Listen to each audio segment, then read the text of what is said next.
Hey everyone, happy Tuesday. Welcome back to our 9th episode now of Powered by ZeroX. I am your host. I am Jessica Lynn from ZeroX Labs, and I'm the developer advocate there. So for those who are tuning in for the first time, Powered by ZeroX is a developer-focused live stream where we feature different projects of the ZeroX ecosystem and interview developers that are building just really innovative projects on the ZeroX tech stack. So whether you're building novel financial tools, integrating swaps into your app, or simply looking for a better understanding of the ZeroX protocol, API, and governance structure, this show, Powered by ZeroX, is for you. So the way the show runs is I'll start off with some announcements, and then I'll bring our guest on for the day. And then during the time that the guest is on, we highly recommend that you ask your questions. This is your time to chat directly with Nick from CowSwap. So whether you're watching on Twitter or YouTube, just type your questions and we can see them and we can ask them live to Nick. So to get us started with the announcements for today, I will share my screen real fast. Actually, I just had it shared and then I took it off screen. So one second.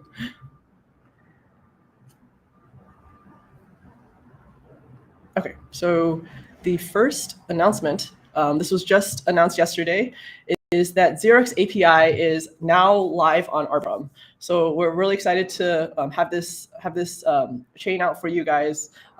And yeah, it's really easy to use. It has all the same features of all the other chains that you've come to know and love with ZeroX API. So it has smart order routing, just awesome, best executed prices, great response times. And for full details of contract addresses, the API URL, just check out the blog or directly go into our documentation.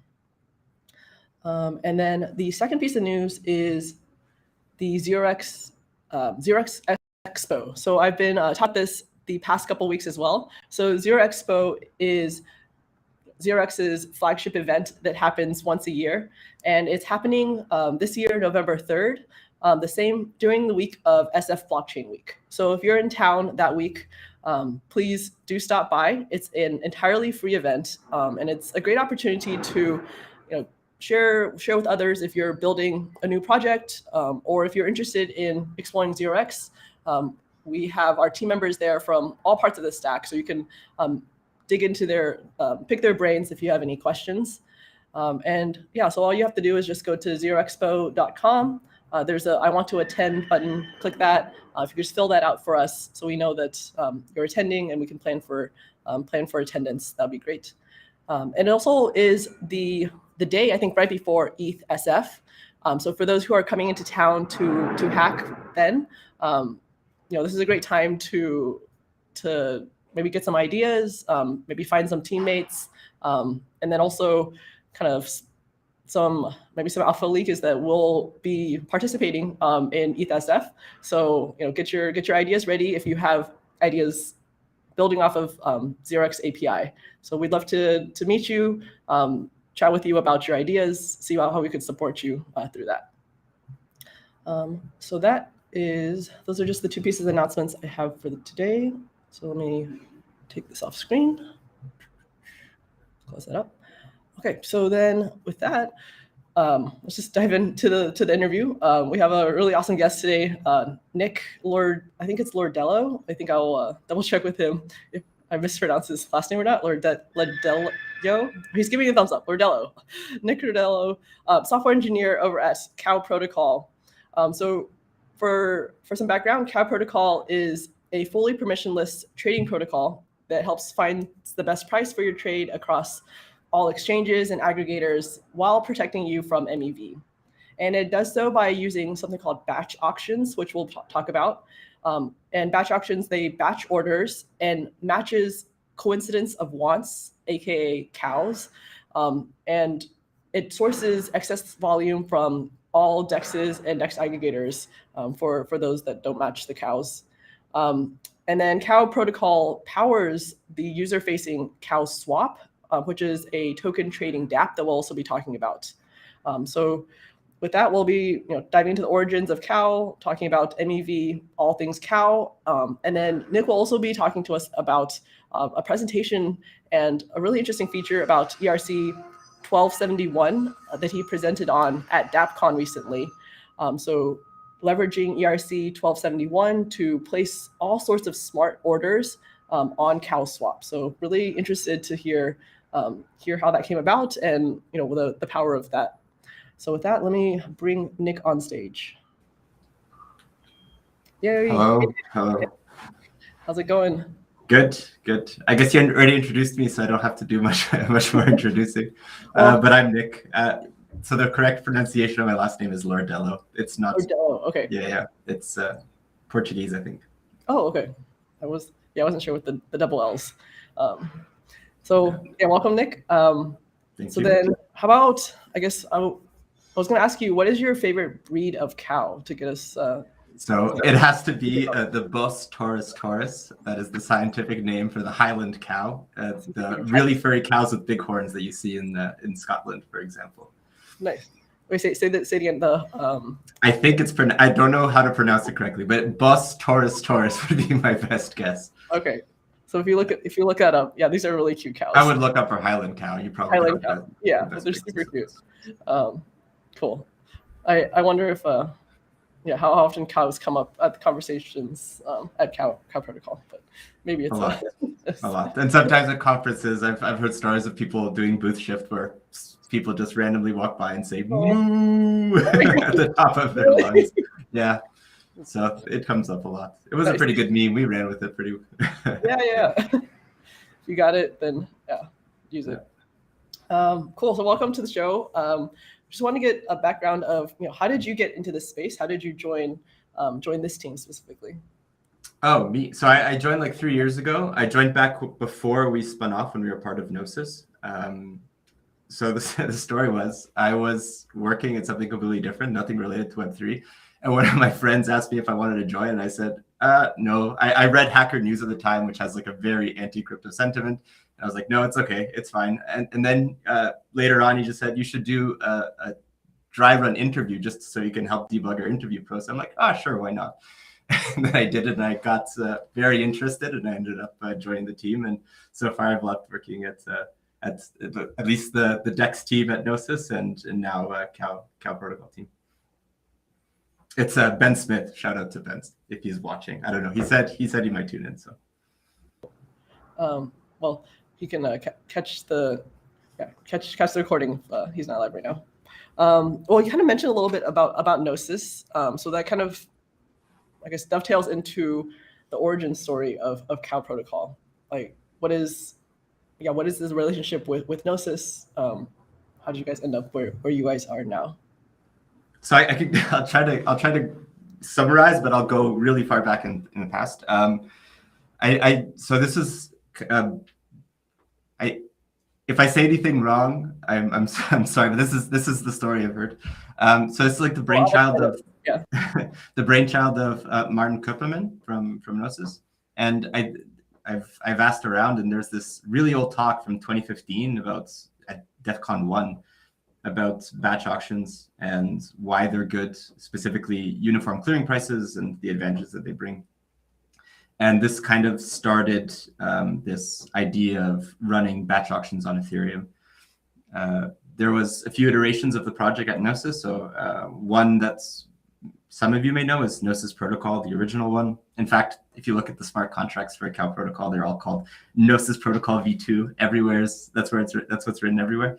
And this is because it's sort of our second iteration of Gnosis Protocol. But before that, there was even a more advanced attempt with zero knowledge proofs, private orders, and rollups and stuff that I think was a little bit too complex, and it didn't really get working all the way. But yeah, so this is started off as this idea of bringing batch auctions to Ethereum, because we believe anyways that they provide a lot of value, and it's really well suited for Ethereum.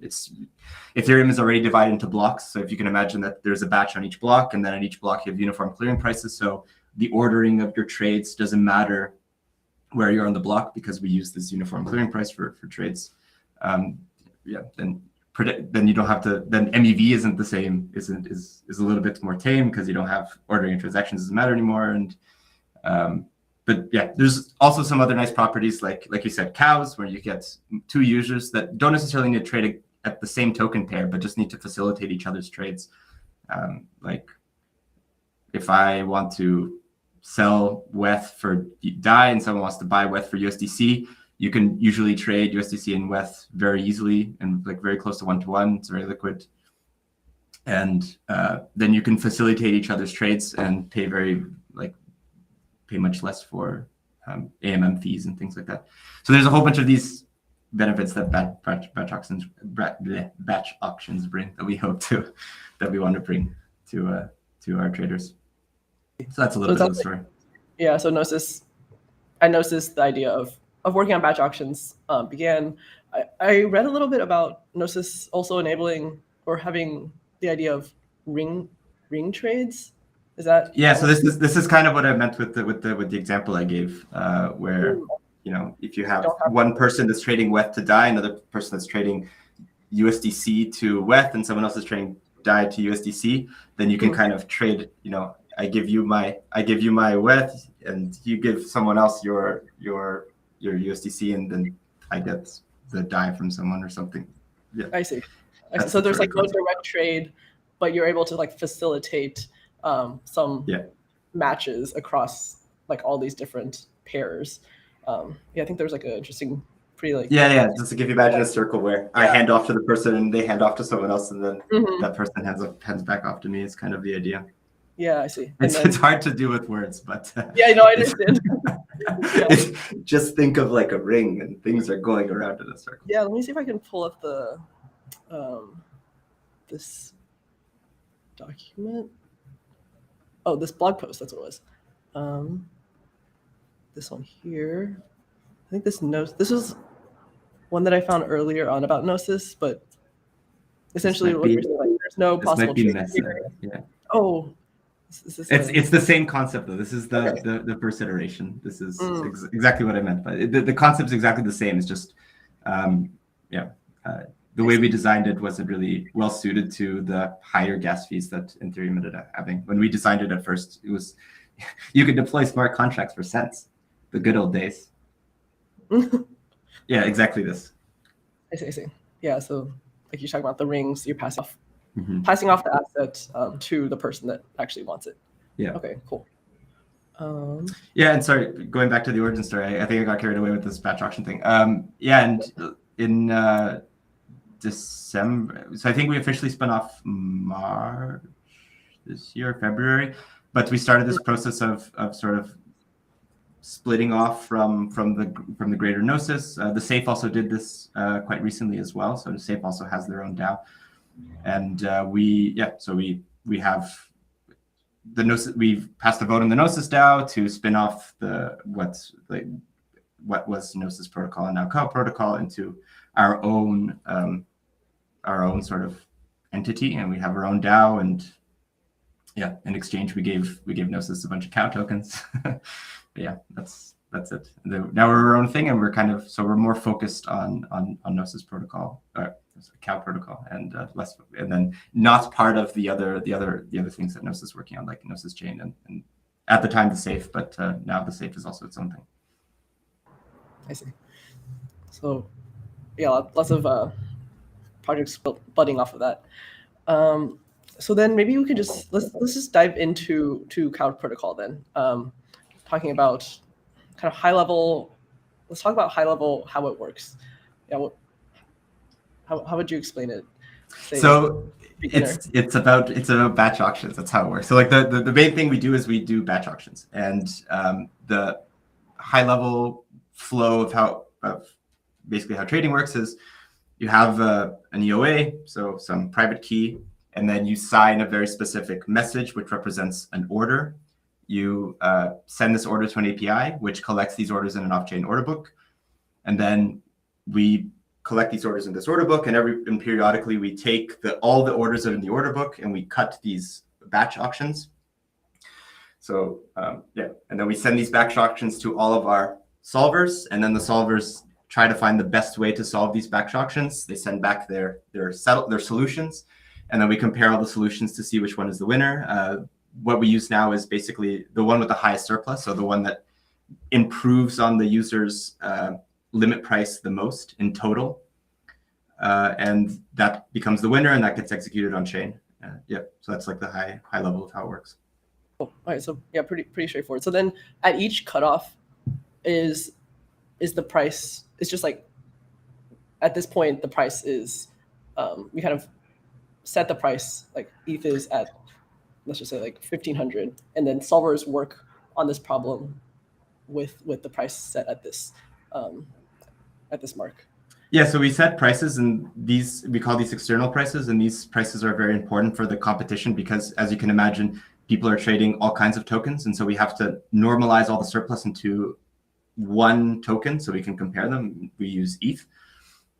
At least we use ETH on mainnet, and then we give this problem with these external prices, so we call, or reference prices if you want, to the solvers, and then they try to find the way to execute the trades as best as possible. But the ultimate clearing prices that you get aren't necessarily the reference prices.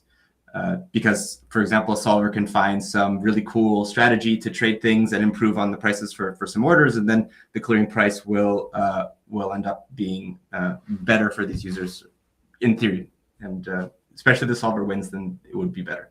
If the solver loses, then it can be worse, but then we don't use it. That's the whole point of the solver competition. Well, I see a couple comments coming in, so I just want to shout out Manu. I think, is this the Manu? I think it is. So Manu loves CowSwap. We do love CowSwap. And then Inotev mentioned, I love CowSwap for the MEV protection, and that the fees are paid out in the output token and not ETH.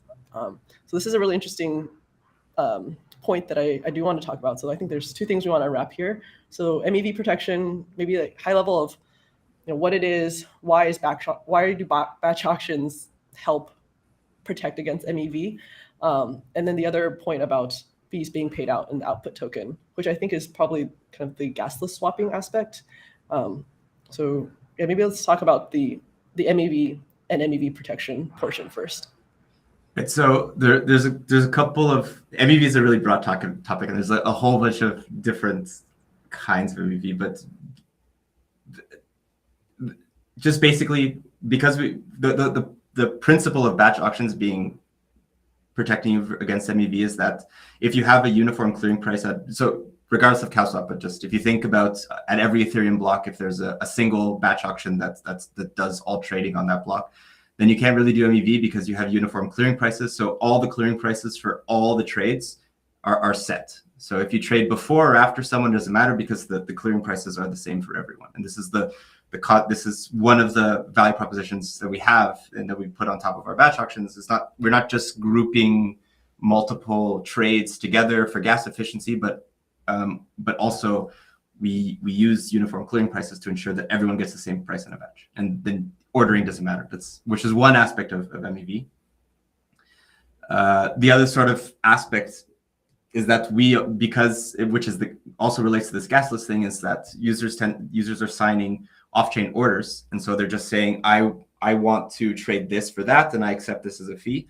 And so when the order executes in the smart contract, we guarantee that we only take their sell amount and we only take exactly their fee, and which means that the fee is actually paid in the token that is being traded and not as ETH as transaction fees. And this also means that the actual execution of these trades on chain isn't done by users, but by professional entities, which we are trying to be, where we just, because we focus a lot on execution, we set really tight slippage, we do trade cancel, like we cancel transactions if they start failing simulation and then resend them like we adjust them and resend them. So these sorts of strategies that we employ make it so that, you know, we, at least we hope that we execute transactions better than the average user does. And so these are just two aspects of MEV protection that we have at okay. Wait, so let me just reiterate so I understand. So essentially, the user themselves isn't executing the trade. Instead, they give you this this sign message. Trade preference, yeah. Trade preference, and it's all done off chain, so they don't pay gas in that portion at that part. And then once the transaction goes through, sorry, they pay for the transaction using the token that they are like doing trading.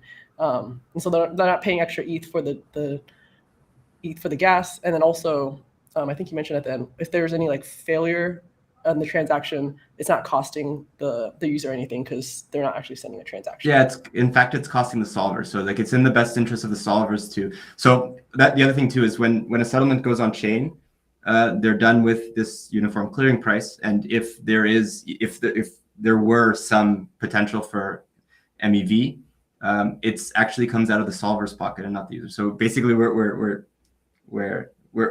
incentivizing solvers to be very good at submitting transactions. We're doing the transaction submission for now, but we're incentivized to be very good at transaction submission.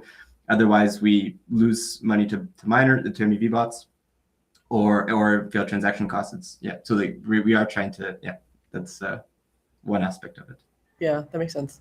Well, so we keep talking about solvers. I'd like to dive into like, what is a solver? Who becomes solvers? Kind of start off with that. Would it be helpful if we pull up a chart? I don't know. I probably would. I don't know if I have one on hand. Okay. I have one from the docs.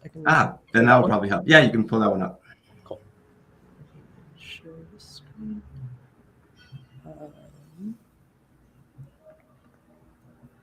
Okay, let me zoom in.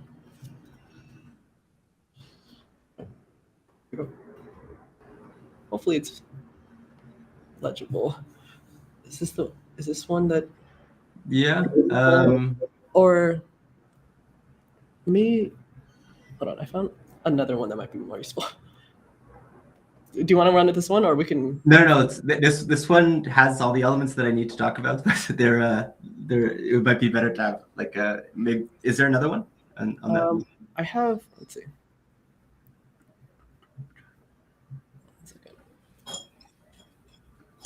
Let's try that. Okay. Oops.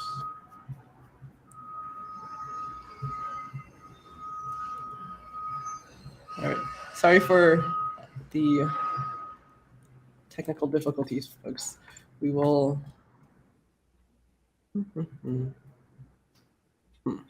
So I have a picture that I'm trying to share.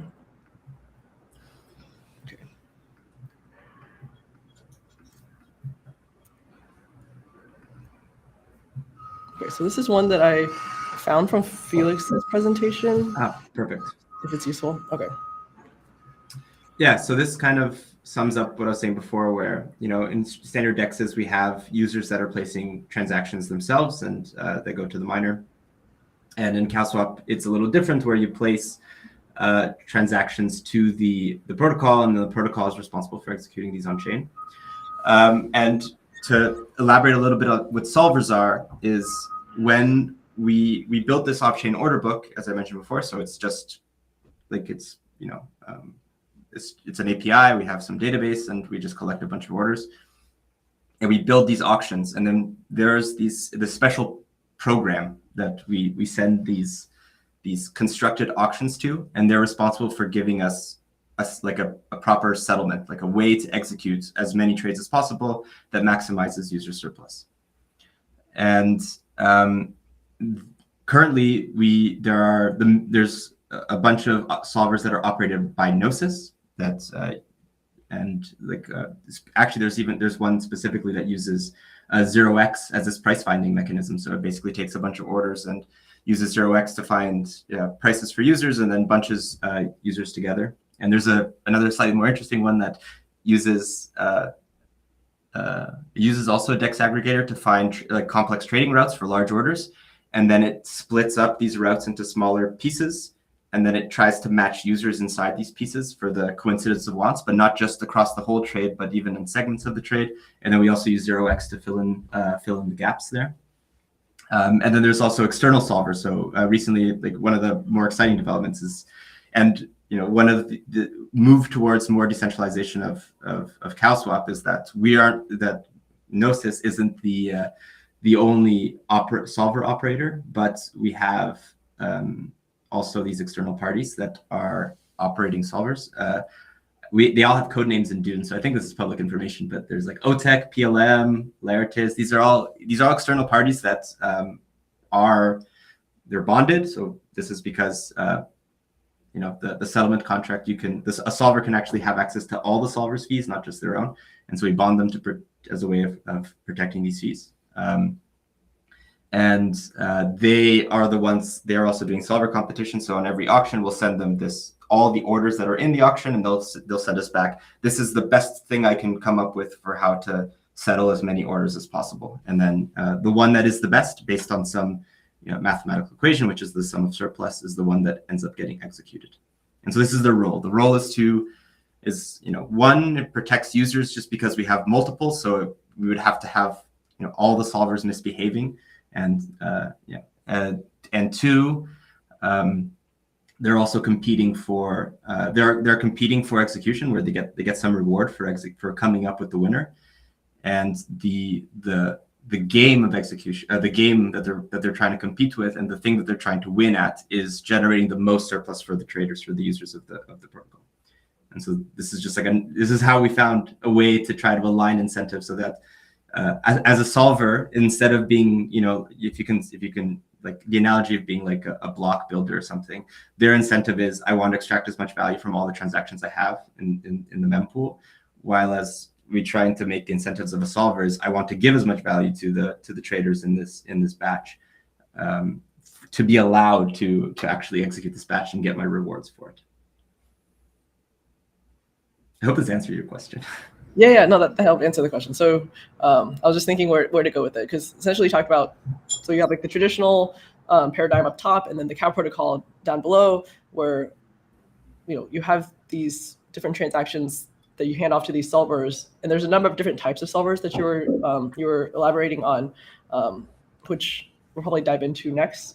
And then there essentially you create an incentive for the solvers to produce the best price for the user, and the users to trust these solvers, because there's a number of these solvers. So I guess fault tolerant. I don't know if I said the right word for it. So it's like because you have a number of them, there's less likelihood that there's bad actors, and also they're incentivized to be part of this ecosystem. And then I guess it leads me to the next question about what does it take to be set up as a solver? Kind of touched on the benefits of being a solver. Maybe we can look into a little bit more on that. And you mentioned 0x. 0x has a solver as well, which is using the 0x API. And then you kind of mentioned about, if I understand it correctly, like the parts of the fill that, like maybe like the small parts of the fill that aren't completely satisfied by one solver are filled by 0x API. Is that correct? It's kind of. So imagine if I have like a really big order where I'm selling like 100 ETH for something. Typically these orders get split up into various pieces. And so one, like you mentioned this, but I mentioned this also, but we have a bunch of different kinds of solvers, and the different solvers use very different strategies. And this is also good, because when you have a diverse set of strategies, then some of them tend to win sometimes, some of them win in other times, and it's healthy for competition. But essentially, this one takes this large trade that's split up into multiple AMM swaps. So if you think of this like in terms of like the 0x API, you have like a route, and then the route is in different like segments. I don't know if that's the exact terminology you guys use. And then so we take this, And then we take these large trading paths with like trading segments, and then we try to find coincident wants at the individual segments. And then we fill in the ones that we can't find coincidence of wants with just standard swaps, or like with 0x API, I think. Yeah. Okay, that makes sense. And to go back to your other question about how to become a solver, there's actually a workshop that was done by my friend Ben Smith that kind of got me working in the space. I think it was ETH Denver. There's definitely a solver workshop where we go over like an example solver, and there's a Python template project that you can use. You can also, the services are all open source, so it's possible for you to run your own set of services in sort of dry run mode. So you can, it also pulls the current auction, and then it feeds that auction into your solver implementation so that you can see if, how you would do, and you can compare with some of like the baseline prices, the baseline solvers, which just use like Uniswap and Balancer V2 and things like that. It's just really simple strategies that don't really win, but sort of we have them just in case to guarantee that at least this sort of baseline price will be met, what we can guarantee to users. So yeah, there's this example, and you can build your own solver that way. I think right now it's the process is a little bit informal. We have like a Telegram group that you can join, and you can build your solver, and then when you think it's ready for us to take a serious look at, we add it to our shadow solver. So we have like a whole separate deployment that just runs in this dry run mode and compares a bunch of existing solvers and potential new solvers, and we leave it running in there for a while and analyze some solutions to make sure that everything is a-okay. And then once that goes through, then we move to staging, and then eventually production, and then you get rewards. There's also this bonding requirement, and this is important for protecting the protocol itself, not users. So user orders are guaranteed. Their limit price is always guaranteed by the smart contract, but the way that we do get the one sort of gas optimization we do is when a solver collects fees, it doesn't transfer them out immediately, but they leave them in the contract, and then periodically we collect the fees. This is so we don't have to do an extra transfer for every settlement for every traded token, which is a lot of gas, and gas is very expensive, although not so bad anymore. But there was a time when it was very expensive, and so these fees aren't protected amongst the solvers, and so bonding is the approach that we took to so that if a solver is part of the game, then they have to be bonded, so that if they were to steal another solver's fees, then we can take it back from their bond. I was going to ask, has that ever happened where they steal other solver's fees? No. Okay, it's preventative thinking. It's just you have to, you're in the crypto space. You can't just hand wave. You say, "Oh, we trust these people." There has to be some money on the table somewhere so that you can pay the damages afterwards. Yeah, yeah. I was just going to show the solver workshop. I'll just drop a link to it later on. But yeah, this is a solver workshop. I presume that Ben had presented on. Yes. Solver, I think.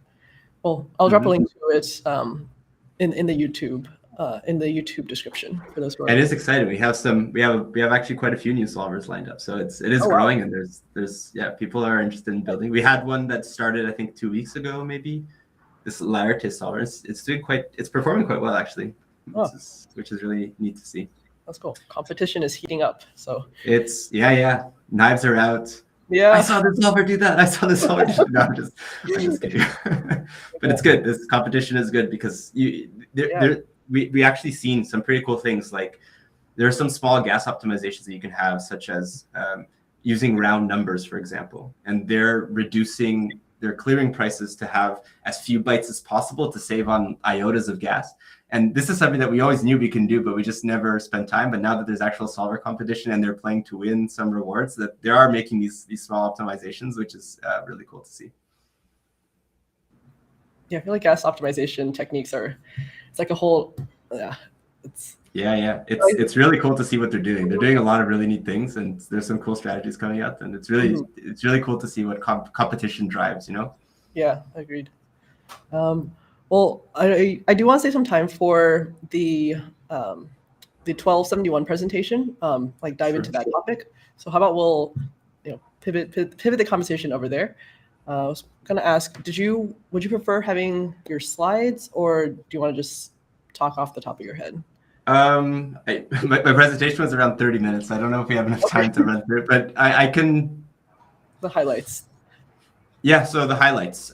So when we built CoW protocol, the contracts, we made sure to add support for EIP-1271. So this is actually ERC-1271. It is now final.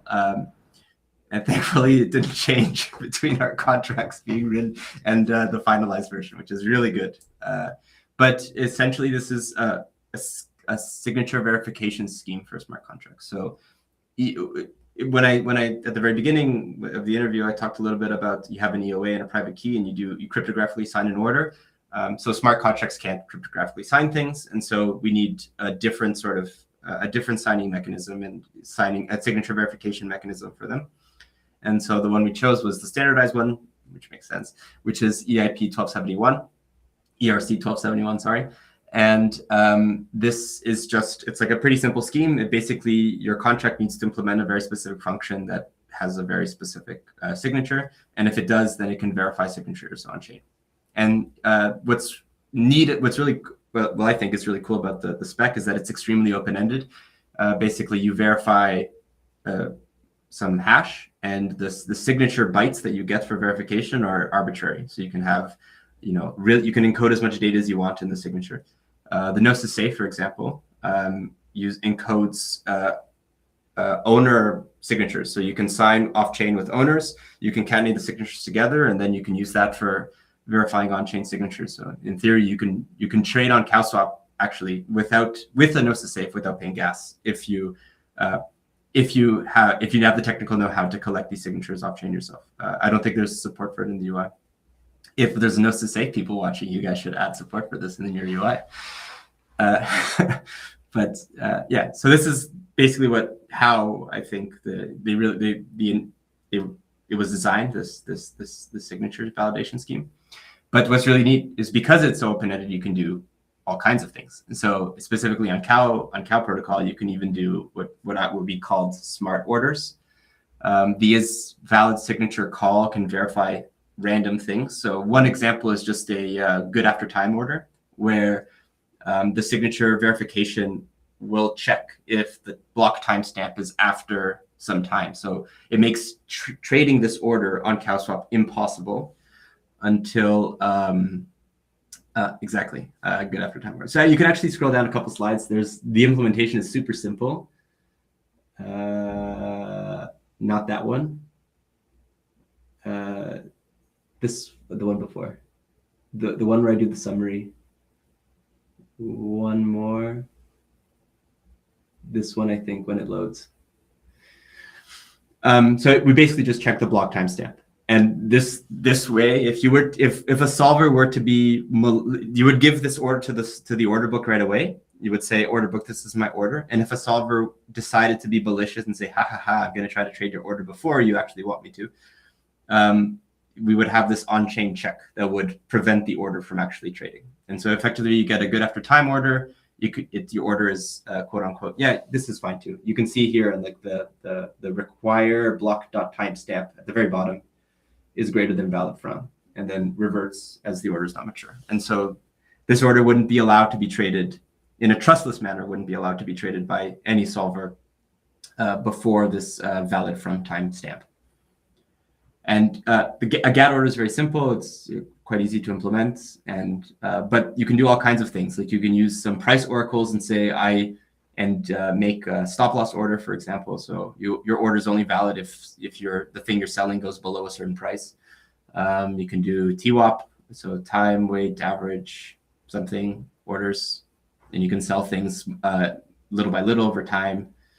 Yeah, there's huge amount of possibilities you can do that. And yeah, I think 0x also does EIP-1271 orders. So I would also think that some of these ideas would also apply to 0x orders. So you would be able to submit, like have this order floating around on 0x that the signature validation does additional checks that aren't actually done as part of the 0x order matching code in the 0x contract, but you can extend it by adding additional logic in your signature validation check. Sorry, I wish the slides are just taking a little while to load, but yeah, but it's this green line at the bottom. It's okay, yeah, for those, yeah. I see. Oh, interesting. So, okay. So how often do you see these orders used right now?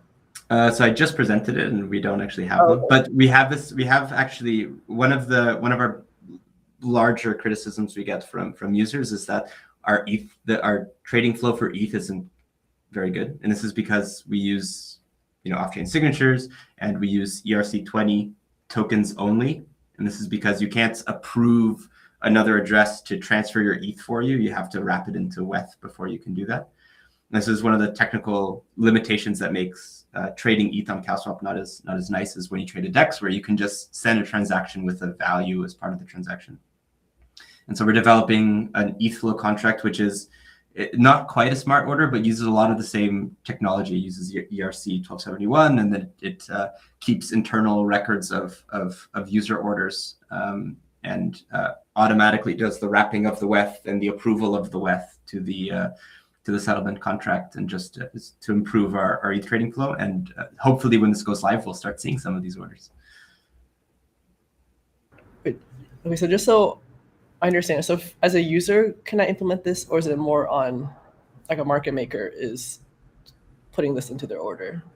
So the hope is that we would allow, if you're a tech-savvy user, we would allow you to implement it. And the other hope is that if a project wants to integrate on top of CowSwap and they need additional order, like validity checks and logic and things that aren't supported natively in our protocol, that they would be able to extend the protocol with these kinds of orders and work on top of Gnosis protocol. Gnosis, on top of I said it. I've worked there for 3 years, and I said that word way too often. It just comes out of my mouth every time.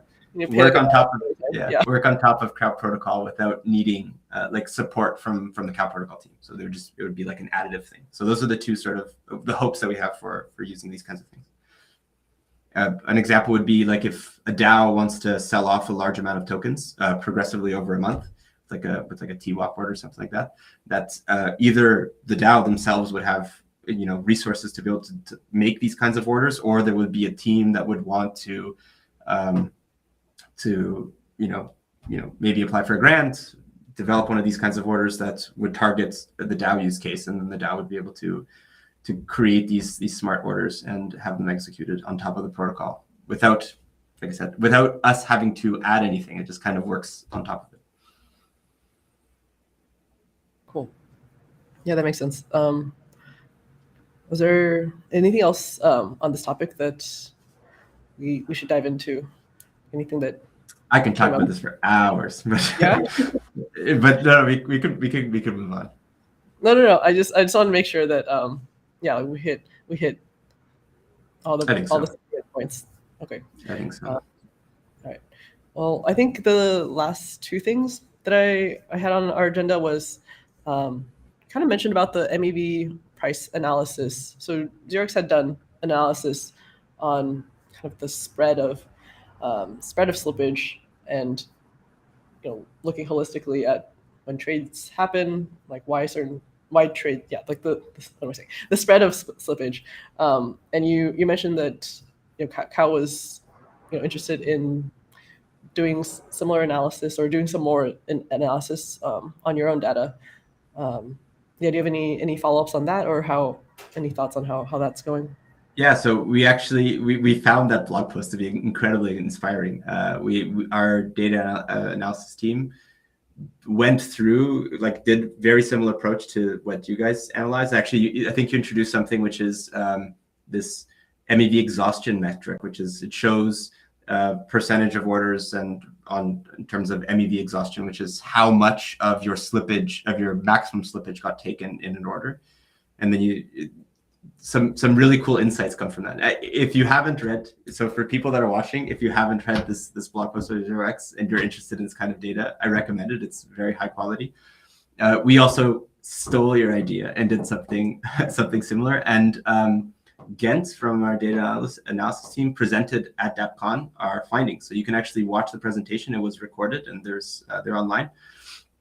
Yeah, and basically it's exactly what you said. On average, there's for DEX trades, on average you incur negative slippage. So when you trade on Uniswap, the price you see, even if the price is completely honest, right? It's reading on-chain data and it's giving you exactly what you would get if you execute on-chain at that exact moment. But on average, you get a little bit less. And this is a really difficult UX problem. And I think I've talked to, I think his name is Theo from 0x team, a little bit about, you guys have this new feature, which is Slippage protection. Yeah, where if you have a private market maker, correct me if I'm wrong, or a limit order that would match at slightly less than what you would get trading on Uniswap. For example, I use Uniswap because everyone knows Uniswap, but against an AMM on chain, but it's still higher than what you would get on average based on past analysis of negative slippage. They will give you that instead. And then you have this UX problem of like, well, you're showing slightly worse prices, so people might not want to trade there. But actually, on average, you're providing a better price. And this is a very difficult problem to solve. And it's how do you explain this in a UI in a succinct way without having to have link to a blog post and have people actually read the entire blog post and verify the data themselves if they don't trust you. It's a very difficult problem. But yeah, we did similar analysis in CowSwap, and yeah. Okay, well, I'll look forward to seeing what you guys put out. So I hate to brag, but I'm going to brag anyways. We actually have like our average slippage is positive, but it's because we think this is because of so we hope it's because of batch auctions and because it actually provides value to users. But there's also some other things like if there is MEV, then that is a cost taken by solvers too. So there are mechanisms that we have at CowSwap that sort of protect user trades and make it so on average we have positive slippage, which is really cool. Well, yeah, that's like definitely a bragging point. Oh yeah, it is. Yeah. I had to say it. I would get in trouble if I didn't say it. Oh, yeah. Well, then you should. I wonder if you could change this CowSwap.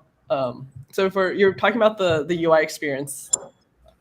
Like, how do you present this to the user? That maybe initially the quote, sometimes the quote that you read is not what is not actually actualized.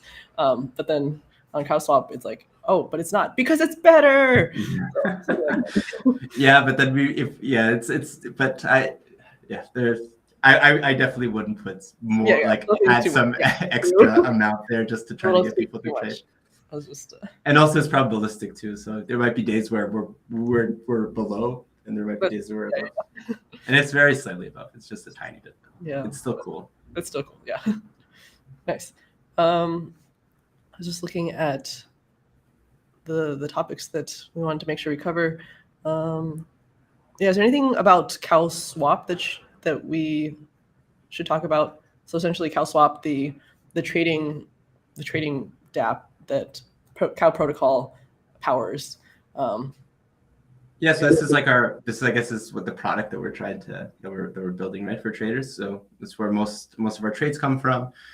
We try to get this nice trading experience, and showing prices is always a headache. Explaining how fees work is very difficult.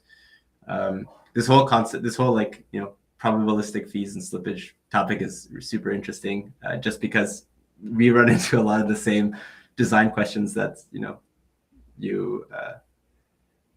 that I guess you would run into with this slippage protection feature that you have. We're in the process of, like, right now our focus is going to be on or started to be on adding limit orders. It's one of also like a super requested feature. And then we have to deal with also this sort of how to manage user expectations of how limit orders get filled.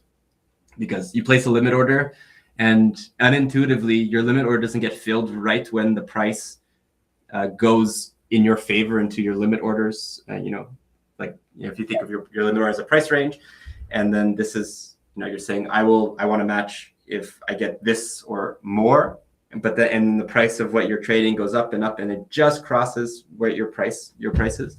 You don't necessarily trade, and the reason is someone has to pay the gas, and that has to come from your surplus, right? So this is then we have to figure out how do we communicate this to user, how do we manage user expectations around that. And Yeah, that's a good It's all point. 'Cause very they complicated. expect it. They see it drop down to the price. Yeah, they like refreshing the page and be like, look, it's there. Why don't you execute my order? Oh yeah, that's interesting. Yeah. That's an interesting point. Huh. Economic viability is what we call it. What's it called? Economic viability? Yeah, it has to be worth it for the solver to Oh. because otherwise you're asking for them to give you free gas money, which is most solvers won't do. Hard. Benevolent solvers. Yeah. Oh, well, there's a lot of interesting points raised today.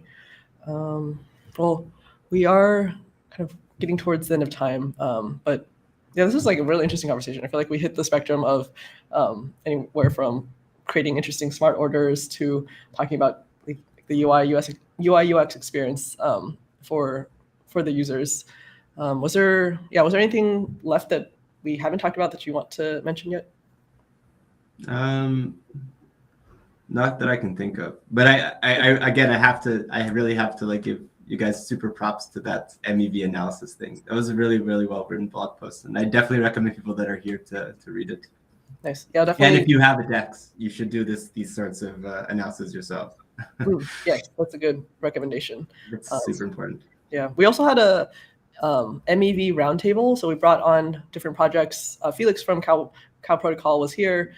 So essentially this larger question of MEV and how different projects are approaching it. So like you mentioned, 0x with our slippage protection in our API, and CowSwap with the batch auctioning, Flashbots with their own paradigm.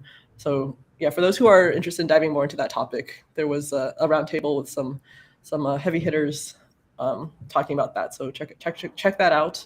And I'll definitely link to, if you can send me I think you mentioned another presentation that a teammate had done. The slippage analysis one? Yeah. We should link to that one too. So I'll add that in there. I guess with that, maybe like any last minutes, like where should people follow to, keep in touch with you or the project? Like what handles you want to shout out, any resources to stay. I saw you tag me on Twitter. I don't know how these things work. I'm from a different generation. Wait, no, I'm just kidding. Okay. I just got on my phone, so I know that I got tagged on something on Twitter. Oh, really? Well, then our social media persons did their work. They found you. Yeah, I'm surprised because I didn't even share it. We have Twitter, Discord. Master Cow is finally back. So for you that are on Discord, there was this mysterious entity called Master Cow who's awesome, and he's finally back. So that's probably a really good place to get in touch. And also, if you're interested in building on top of protocol, there's the forum. You can we have like a grants program. So I'm not in charge of this decision, but I'm assuming what I say is safe. I think grants for smart orders is probably in the books. I hope I don't get in trouble for that. And building solvers, there's the solver Telegram group if you're interested. And yeah, there's a lot of cool things to build. Well, yeah, and I will try to get you the presentation link. Okay, sounds good. Yeah, no rush on that one. And then for those who are watching, thanks again for joining, for tuning in. Thanks Manu, thanks Innovative. Oh, very clever. And for those who are watching afterwards, please follow on YouTube, subscribe on YouTube, follow on Twitter. We can stay up to date with the next episode of Powered by 0x. This is typically bi-weekly show, so I'd love to see you guys dropping in, asking questions. And thanks, Nick, for stopping by and letting us pick your brain on this. Thanks for hearing me speak for so long. I feel like I heard my voice for so long. Oh, no, it was fun. Yeah, it was good stuff. Good. Thank you. That was fun. Catch you on the